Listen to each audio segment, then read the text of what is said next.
Joe Biden and the defund the police Democrats have turned our once great cities into cesspools of bloodshed and crime. There's never been anything like it. Here's my plan to restore law and order in our cities and throughout our country, frankly. We're facing a revolution in the United States that Trump is about to put into place. It's actually stunning in size and scope. I'm going to show you the details of this plan in a second and how the neocons like Mitch McConnell are actively trying to stop it. But first, Trump is about to change everything in the United States, and that's why they're going to try to assassinate him once again. Overnight, Trump installed robot dogs to patrol his property at Mar-a-Lago. That way they can find would-be assassins hiding in the bushes. The deep state wants him dead, and they're going to do everything they can to keep him from putting his hand on the Bible on January 20th, 2025. The other way they plan to stop him is in the United States Senate. Now, this Wednesday, this is stunning. The Senate is holding a secret vote to undermine Trump. Here's Tucker Carlson to explain exactly what's going on here. Quote, "What the hell is going on in the U.S. Senate? Hours after Donald Trump wins the most conclusive mandate in 40 years, Mitch McConnell engineers a coup against his agenda by calling early leadership elections in the Senate. 2 of the 3 candidates hate Trump and what he ran on. One of them is John Cornyn. He's an angry liberal whose politics are indistinguishable from Liz Cheney. The election is on Wednesday. It's by secret ballot, and it will determine whether or not the new administration succeeds. Rick Scott of Florida is the only candidate who agrees with Donald Trump. Call your senator and demand a public endorsement of Rick Scott. Don't let Mitch McConnell get away with it again." Holy smokes. What are they doing? My biggest concern right now, though, are those bizarre missing 20 million votes that Joe Biden received. Kamala got the same amount of votes as President Obama. So the deep state, for some reason, decided to not use the same 20 million vote playbook that they used in 2020. Why? Why did the deep state hold back on that? Is it because no one would have believed that Kamala got that many votes? Of course. Yes, she's verifiably one of the dumbest people to ever run for president, but something else is going on here. I think they've got something else up their sleeve to try to undermine Trump from the inside of his administration, to try and sabotage him from within. And they've got to root this out. This fungus is going to destroy it. They've got to stop it right now. J.D. Vance understands this. Trump's main campaign platforms, one of the main things that he talks about, and of course, I think he learned in some ways the hard way during his first 4 years in office, is the president recognizes that if you have people in your government who you tell to do something and they disobey you, that's not like checks and balances. They're part of your government. The check and balance is the House, the Senate, the judiciary, Exactly. right? If the people in your own government aren't obeying you, you have got to get rid of them and replace them with people who are responsive to what the president is trying to do. If you don't have that, you don't have a real democratic accountability. You've got to be a nut cutter because that's the system at stake. That's right. That's democratic control. How do voters have any control over their government if the people they elect have no control? That's exactly right, man. There is a glimmer of hope. We just learned yesterday that Trump will not put criminal Mike Pompeo in his administration, or Nikki Haley. This is a great start, so keep it going. I'm going to show you the incredible ways that Trump is about to transform America. In fact, it will truly become America's golden age if Trump can pull this off and restore the power of the U.S. dollar. And he has control of both houses of Congress. He can do this if he's not sabotaged from within. Now, Kamala Harris ran the wokest campaign of all time, talking to communities instead of Americans, talking gender, talking to Muslims, talking to LGBTQ+. She even talked about this community strategy in her defeat speech. We have been intentional about building community and building coalitions. So she talked to them as if each of them is separate from America, all these little enclaves, like the balkanization of the United States. Trump didn't do that. He didn't pander to blacks. He didn't pander to gays, to women, to Latinos, and that's why they voted for him by the millions. He said we're all Americans, one nation under God. So Trump's game-changing economic plan starts with the deficit. We are $36 trillion in debt. So Trump's plan aims to eliminate the deficit by using tariffs. The idea is actually remarkable when you study it. Instead of taxing you and me, what if we instead slashed your taxes?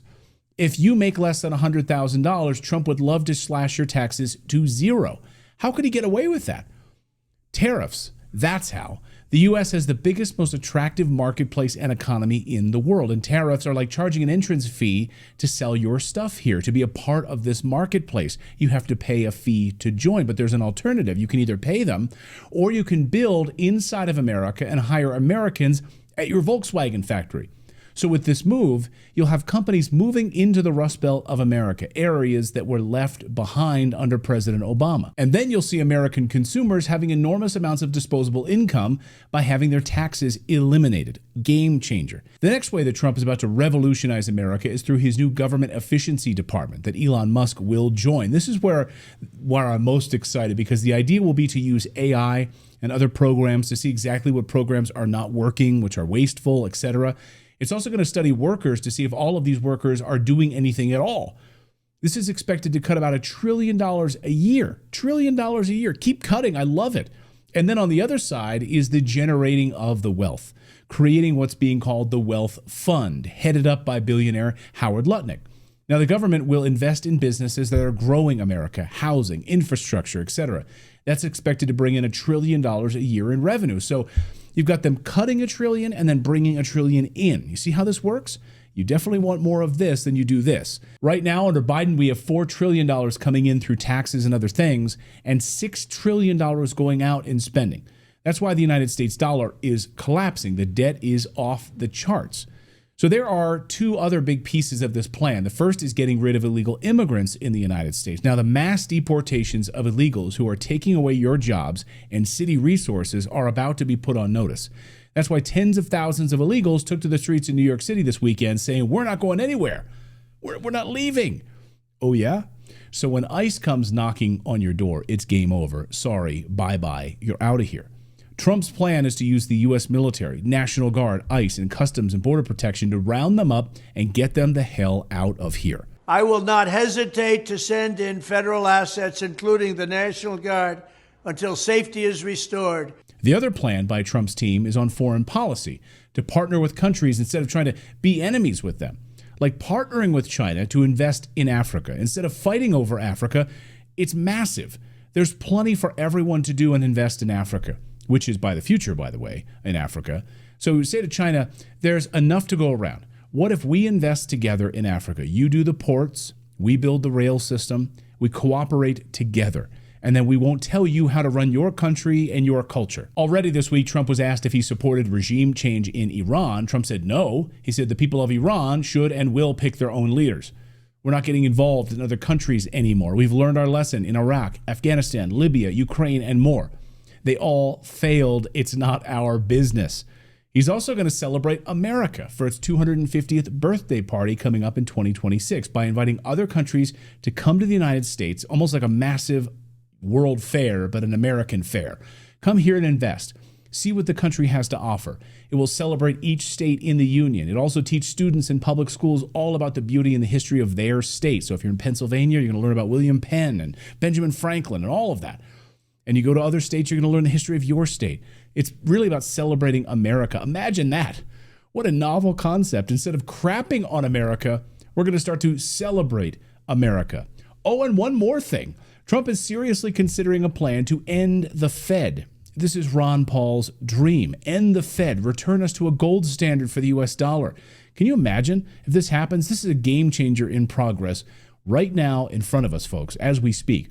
If the neocons in the Senate don't get in Trump's way, America is about to go through a revolution, and I cannot wait to watch it. So that's the news update part of today's video, and it ties directly to what I'm about to reveal to you, a company that offers what I believe to be strong potential exposure to gold. Seriously. I'm going to reveal what I think is the value proposition of Gold Mining Inc., which is traded on the New York Stock Exchange right here under their ticker symbol GLDG, and they're the sponsor of today's video.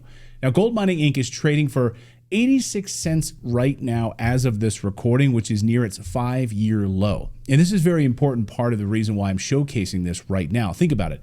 Spot gold is trading at an all-time high.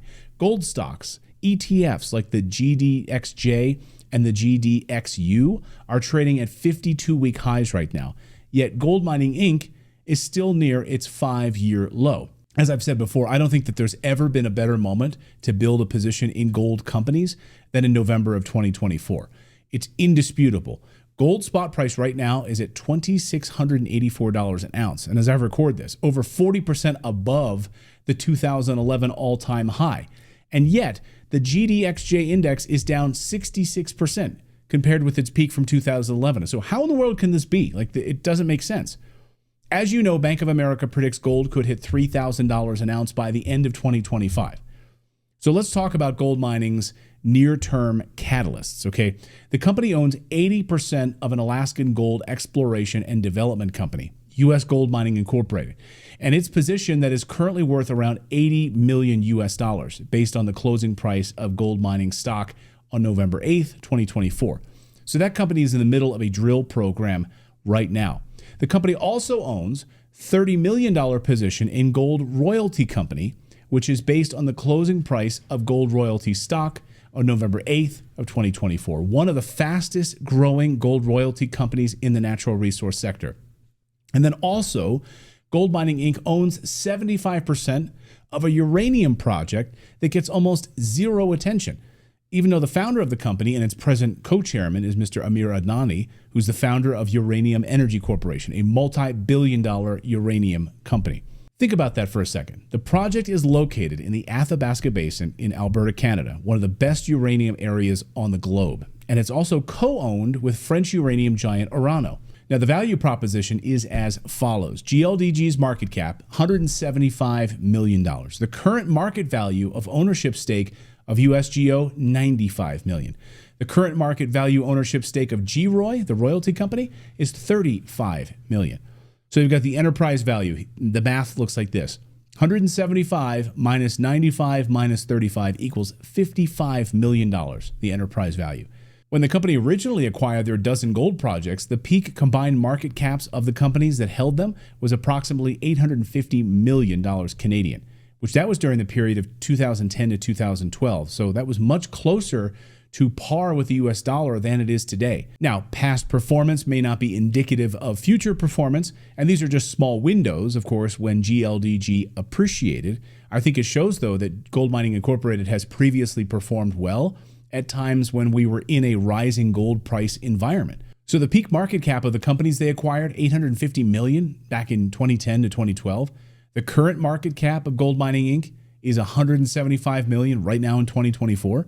Gold spot price, $1,925 back in 2011, and it's upwards of $2,700 in 2024. To me, this is an incredibly strong value proposition. I mean, what are you looking at here? These numbers are astonishing. Gold Mining Inc. owns a total of 11 projects containing an estimated 12.5 million ounces of gold equivalent resource in the measured and indicated category, and an additional estimated 9.7 million ounces of gold equivalent resource in the inferred category. You can learn more about those projects and the resource estimates by looking at Gold Mining's most recently publicly filed annual information form, so I encourage you to do that. With a market cap currently at $175 million and approximately $120 million in publicly traded stock in its coffers based on current market values, how much is the market ascribing to Gold Mining's assets right now? That's the question. That is the value proposition that I'm sharing with you right now. Moreover, a shareholder of Gold Mining Inc. at today's price is getting GLDG at a 5-year low and indirectly enjoys exposure to GROY and USGO, which is near their all-time lows, right before the Federal Reserve rate cutting policy is slated to begin. So a shareholder of GLDG is getting exposure to a portfolio of 11 projects in the 2 categories of resources containing 12.5 million gold equivalent ounces and an additional 9.7 million inferred. So don't say I didn't tell you about this, okay? As always, guys, make sure you do your own research on Gold Mining's public filings, okay? They're all available on Edgar. Dive into it and start really going through this data. I think it's powerful. So thanks so much for watching this news update, guys, and we'll see you back here tomorrow.